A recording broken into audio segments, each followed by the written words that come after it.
Hello students.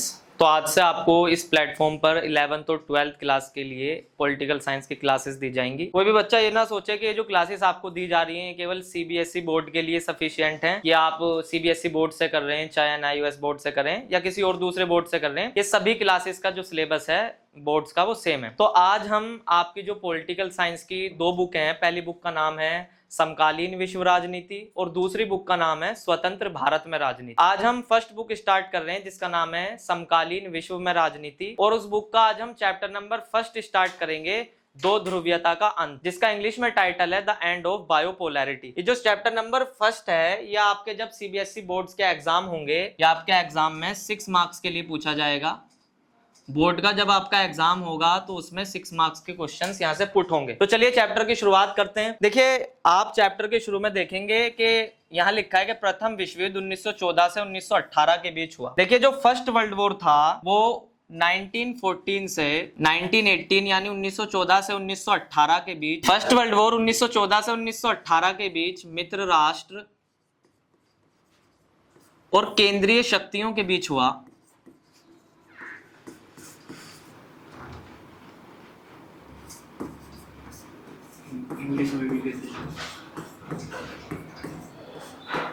और मित्र राष्ट्र की जीत हुई। इसी के बाद 1939 से 1945 के बीच सेकेंड वर्ल्ड वॉर हुआ, जो कि मित्र राष्ट्र और ध्रुवी राष्ट्र के बीच हुआ।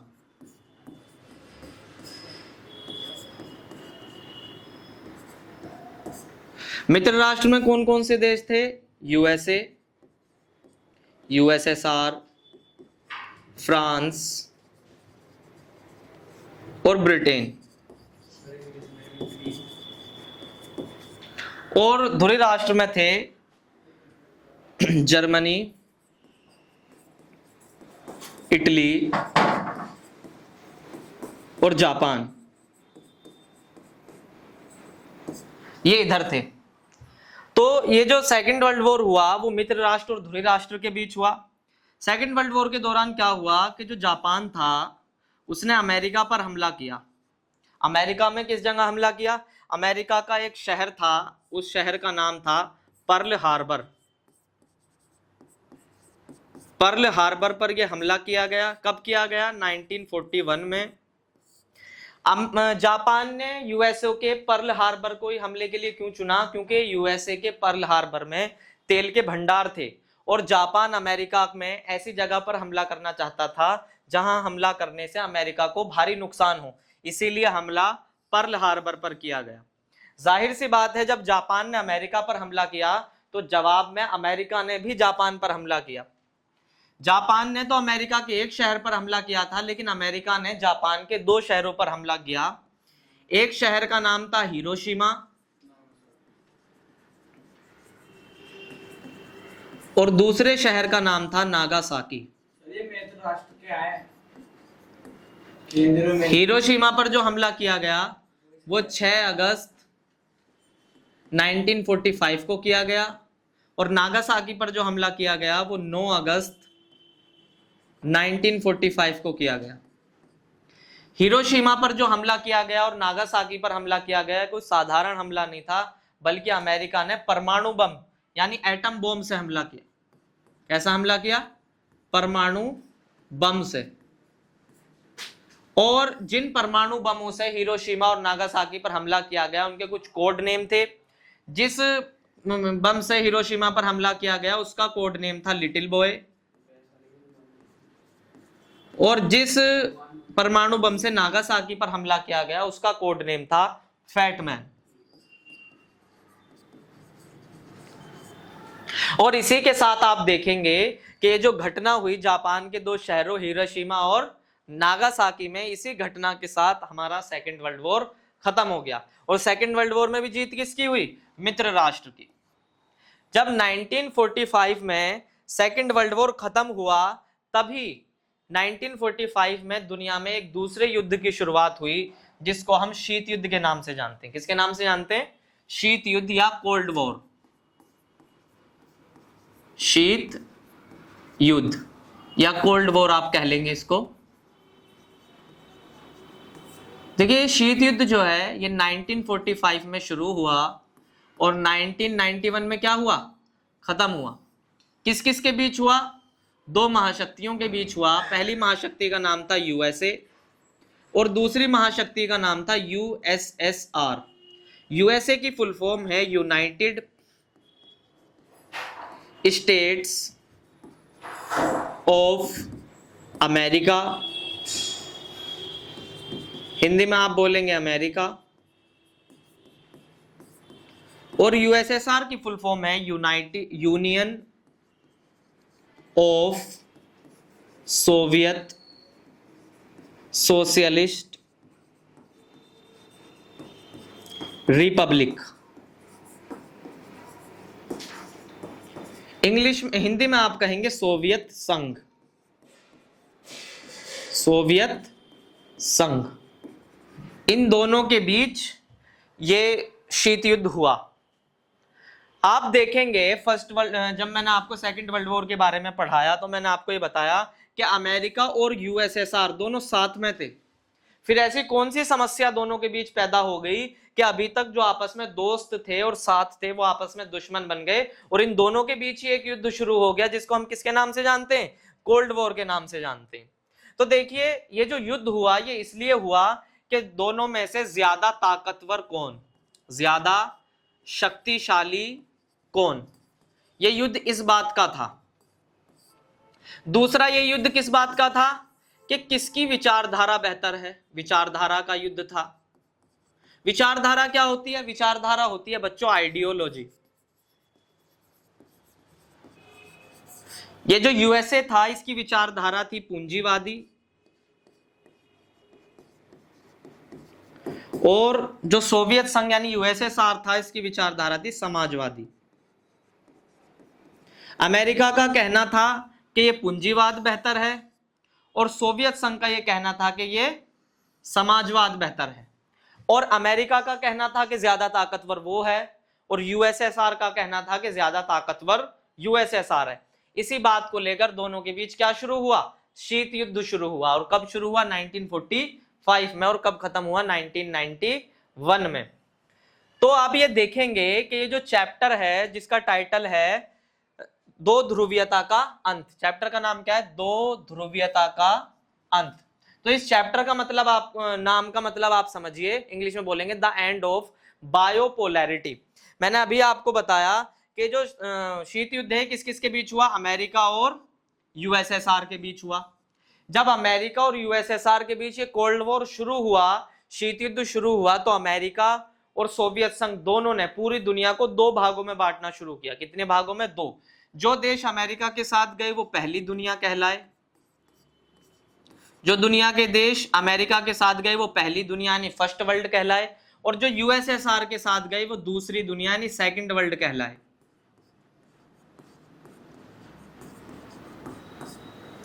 और दोनों ने पूरी दुनिया को दो भागों में बांटना शुरू कर लिया।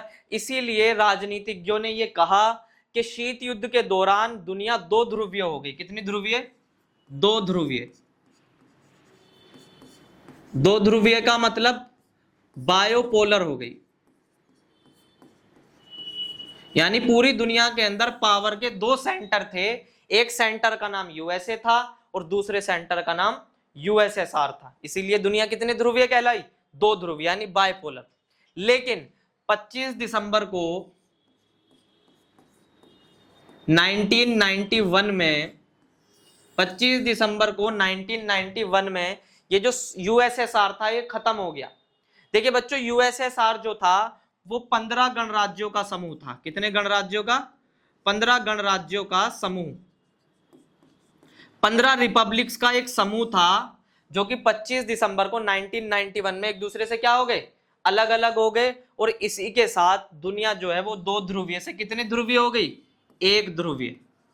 दो ध्रुवीय से कितनी ध्रुवीय हो गई, एक ध्रुवीय, यानी बायोपोलर से यूनिपोलर हो गई। इसीलिए चैप्टर का जो टाइटल है वो है दो ध्रुवीयता का अंत, क्योंकि इस चैप्टर में आपको ये बताया जाएगा कि पूरी दुनिया के अंदर पावर का जो दूसरा सेंटर था जिसको हम यूएसएसआर यानी सोवियत संघ के नाम से जानते हैं वो कैसे खत्म हुआ, क्यों खत्म हुआ, उसके पीछे क्या रीजंस थे, ये सारी बात आपको इस चैप्टर में बताई जाएगी। तो मैंने आपको भी बताया कि फर्स्ट वर्ल्ड वॉर 1914 से 1918 के बीच हुआ, सेकंड वर्ल्ड वॉर 1939 से 1945 के बीच हुआ, और जो शीत युद्ध है वो 1945 में शुरू हुआ और 1991 के बीच जो है 1991 में खत्म हुआ। और किस किस के बीच हुआ, अमेरिका और सोवियत संघ के बीच हुआ। अमेरिका की विचारधारा मैंने आप लोगों को अभी बताई पूंजीवादी थी, और सोवियत संघ की विचारधारा साम्यवादी या समाजवादी थी। यहां आप देख सकते हैं ये जो आपको इधर दिखाया गया है ये अमेरिका का सिंबल है, उसका फ्लैग है, और ये जो इधर दिखाया गया है ये यूएसएसआर का फ्लैग है। यहाँ जो बच्चे इंग्लिश मीडियम में वो इंग्लिश में भी देख सकते हैं कि फर्स्ट वर्ल्ड वॉर जो है 1914 से 1918 के बीच हुआ, सेकंड वर्ल्ड वॉर 39 से 45 के बीच हुआ, और कोल्ड वॉर 1945 से 1991 के बीच हुआ। और अमेरिका की जो आइडियोलॉजी थी वो थी कैपिटलिस्ट, और सोवियत संघ की जो आइडियोलॉजी थी वो थी कम्युनिस्ट। समझ में आ रही है इतनी बात? चलिए आगे बढ़ते हैं। आगे आप देखेंगे मैंने आपको अभी बताया कि शीत युद्ध के दौरान विश्व दो ध्रुवीय हो गया। कितने ध्रुवीय हो गया? दो ध्रुवीय। शीत युद्ध के दौरान विश्व दो ध्रुवीय हो गया और दुनिया दो भागों में बट रही थी, पहली दुनिया और दूसरी दुनिया। कितने भागों में बट रही थी? दो, पहली दुनिया और दूसरी दुनिया। पहली दुनिया क्या है? दुनिया के जो देश अमेरिका के गुट में शामिल हुए। किसके गुट में शामिल हुए? अमेरिका के, वो पहली दुनिया कहलाए। दुनिया के जो देश सोवियत संघ के गुट में शामिल हुए वो दूसरी दुनिया कहलाए। देखिए यहां लिखा भी है फर्स्ट वर्ल्ड यानी जो देश किसके ब्लॉक में शामिल हुए? अमेरिकन ब्लॉक में। और सेकंड वर्ल्ड यानी जो देश किसके ब्लॉक में शामिल हुए? सोवियत ब्लॉक में। देखिए जरूर कुछ ऐसे भी देश रहे होंगे जो ना तो फर्स्ट ब्लॉक में शामिल हुए और ना ही सेकंड ब्लॉक में, यानी ना ही पहली दुनिया में शामिल हुए और ना ही दूसरी दुनिया में। तो यानी वो देश जो दोनों में से किसी भी ग्रुप में शामिल नहीं हुए वो कहलाए गुट निरपेक्ष। क्या कहलाए? गुट निरपेक्ष या नॉन अलाइन, यानी जो ना पहली दुनिया में गए और ना ही दूसरी दुनिया में गए। दुनिया के जो देश दोनों में से किसी भी ग्रुप में शामिल नहीं हुए वह गुट निरपेक्ष कहलाए। जैसे भारत। भारत ना तो अमेरिका के गुट में शामिल हुआ और ना ही सोवियत संघ के गुट में शामिल हुआ। क्यों नहीं शामिल हुआ वो आपको सेकंड बुक में पढ़ाया जाएगा। तो आप अभी के लिए इतना याद रखिए कि शीत युद्ध के दौरान अमेरिका और सोवियत संघ ने दुनिया को दो भागों में बांट दिया, पहली दुनिया और दूसरी दुनिया। पहली दुनिया जो अमेरिका के गुट में शामिल हुए और दूसरी दुनिया जो सोवियत संघ के गुट में शामिल हुए। और गुट निरपेक्ष देश वो कहलाए जो दोनों में से किसी के भी गुट में शामिल नहीं हुए। आगे देखिए सोवियत प्रणाली की विशेषताएं बतानी है, यानी आपको कैरेक्टरिस्टिक्स बताने सोवियत सिस्टम के कि सोवियत संघ इतना शक्तिशाली कैसे बना कि वो अमेरिका से शीत युद्ध कर पाया। तो पहला देखिए सोवियत संघ में उत्पादन के सभी साधनों पर सरकार का नियंत्रण था। उत्पादन के साधन क्या होते हैं? देखिए किसी भी इकोनॉमी के अंदर प्रोडक्शन होता है यानी उत्पादन होता है कि कितना प्रोडक्शन किया जाएगा, कैसे किया जाएगा, किसके लिए किया जाएगा। तो ये सारी चीजें सोवियत संघ के अंदर सरकार डिसाइड करती थी यानी गवर्नमेंट डिसाइड करती थी। सोवियत संघ के जो उद्योग थे यानी इंडस्ट्रीज थी वो काफी विकसित यानी डेवलप थी, जिस कारण सोवियत संघ छोटी सी सुई से लेकर और बड़ी से बड़ी कार तक का निर्माण अपनी सीमा के भीतर करता था। ये बात बहुत ज्यादा ध्यान देने वाली है कि सोवियत संघ की जो उद्योग प्रणाली थी, जो इंडस्ट्री सिस्टम था, वो इतना ज्यादा डेवलप और विकसित था कि सोवियत संघ छोटी सी नीडल यानी छोटी सी सुई से लेकर बड़ी से बड़ी कार तक का निर्माण अपनी सीमा के भीतर करता था। इसके अलावा सोवियत संघ की जो संचार प्रणाली थी यानी सोवियत संघ का जो कम्युनिकेशन सिस्टम था वो बहुत ज्यादा डेवलप था। इसी कारण सोवियत संघ के जो दूर दराज के क्षेत्र थे वो भी आपस में एक दूसरे से जुड़े हुए थे, क्योंकि आपको पता है सोवियत संघ में 15 गणराज्य थे। 15 गणराज्यों का आपस में एक दूसरे से इतने बेहतर ढंग से जुड़ा होना यह अपने आप में सोवियत संघ की विशेषता को दर्शाता है। इसके अलावा सोवियत संघ में बेरोजगारी नहीं थी। क्या नहीं थी? बेरोजगारी। सोवियत संघ में बिल्कुल भी अनएम्प्लॉयमेंट नहीं था, लोगों के पास रोजगार था। और रोजगार की वजह आप जानते हैं, मैंने आपको भी बताया कि सोवियत संघ के उद्योग काफी विकसित थे। वो छोटी सी सुई से लेकर बड़ी से बड़ी कार तक का निर्माण अपनी ही देश में अपनी सीमा के भीतर करते थे, इसीलिए वहां बेरोजगारी नहीं थी, सभी लोगों के पास काम धंधे थे। आगे देखिए सोवियत संघ में ऊर्जा संसाधनों के विशाल भंडार थे। सोवियत संघ में ऊर्जा संसाधनों के विशाल भंडार थे, जैसे खनिज, लोहा, तेल आदि, यानी जो नेचुरल रिसोर्सेज हैं उनके भी सोवियत संघ में बहुत ज्यादा भंडार थे, जिस कारण सोवियत अर्थव्यवस्था इतना ज्यादा विकास कर पाई। सोवियत संघ की सरकार जनता को आवश्यक वस्तुएं रियायती दरों पर उपलब्ध कराती थी। कैसी दरों पर? रियायती दरों। रियायती दर क्या होती है? सब्सिडाइज रेट्स, यानी बिल्कुल न्यूनतम कीमत पर उपलब्ध कराती थी ताकि गरीब से गरीब व्यक्ति भी उन सुविधाओं का इस्तेमाल कर सके। यदि अमेरिका को हम छोड़ दें कि एक बार के लिए आप ये भूल जाइए कि अमेरिका नहीं था, तो यदि अमेरिका को छोड़ दें तो सोवियत संघ की जो अर्थव्यवस्था थी वो पूरी दुनिया के अन्य देशों की तुलना में कई गुना विकसित थी। क्या थी? कई गुना विकसित थी। इसके अलावा सोवियत संघ की सरकार ने अपने नागरिकों के लिए एक न्यूनतम जीवन स्तर, कैसा जीवन स्तर?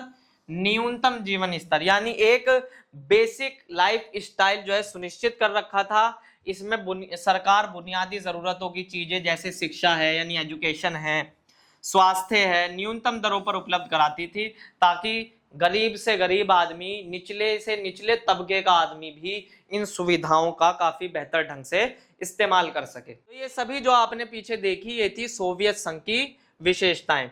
तो आज का जो ये हमारा लेक्चर है इसमें हम इतना ही रखेंगे। मैंने आपको बताया कि फर्स्ट वर्ल्ड वॉर 1914 से 1918 के बीच हुआ, सेकेंड वर्ल्ड वॉर 1939 से 1945 के बीच हुआ, और सेकेंड वर्ल्ड वॉर के बाद ही यानी 1945 में ही पूरी दुनिया में एक नए युद्ध की शुरुआत हुई जिसको हम शीत युद्ध या कोल्ड वॉर के नाम से जानते हैं। कोल्ड वॉर अमेरिका और सोवियत संघ के बीच हुआ जो कि 1991 में समाप्त हुआ। समाप्त इसीलिए हुआ क्योंकि 25 दिसंबर को 1991 में सोवियत संघ के अंदर जो 15 गणराज्य शामिल थे वो एक दूसरे से अलग अलग हो गए। इसी चैप्टर में आपको यही पढ़ाया जाएगा कि सोवियत संघ क्यों टूटा तो उसके क्या रिजल्ट्स निकले। इसके बाद मैंने आपको बताया सोवियत प्रणाली की क्या क्या विशेषताएं थी जिसके कारण सोवियत संघ इतना विकसित और इतना उन्नत बन पाया कि इतने लंबे समय तक वो अमेरिका के साथ कोल्ड वॉर कर पाया। इसके अलावा मैंने आपको बताया कोल्ड वॉर के दौरान अमेरिका और सोवियत संघ ने पूरी दुनिया को दो भागों में डिवाइड कर दिया, फर्स्ट वर्ल्ड और सेकंड वर्ल्ड, यानी पहली दुनिया और दूसरी दुनिया। जो अमेरिका के साथ गए वो पहली दुनिया, जो सोवियत संघ के साथ गए वह दूसरी दुनिया, और जो दोनों में से किसी के साथ नहीं गए वो गुट निरपेक्ष या नॉन अलाइन कंट्रीज कहलाए। तो आज के लिए हम इतना ही रखेंगे। अगर वीडियो पसंद आई हो तो इसको लाइक करें, चैनल को सब्सक्राइब करें और कमेंट करें। बाकी का हम नेक्स्ट लेक्चर में देखेंगे।